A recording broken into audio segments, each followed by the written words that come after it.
这里是中国贵州凤凰人广播，欢迎来到情动兰州。မြို့ရေအောင်ဆိုင်မိုင်းငွေတဲ့ဆိုင်တို့ချမ်းသာနေ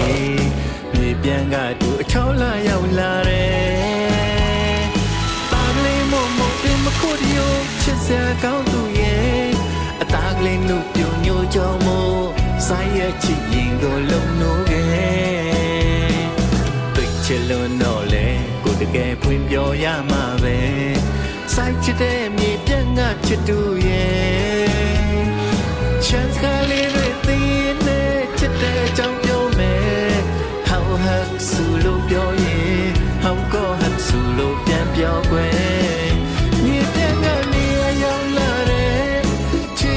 အသက်ရဲ့ Cherry ပန်းခုလို့ပန်းပေးမယ်မြေပြန်ကိုတမပြန်နေခွဲဆောင်းနေတွေကြဖက်ထားမယ်တို့ချမ်း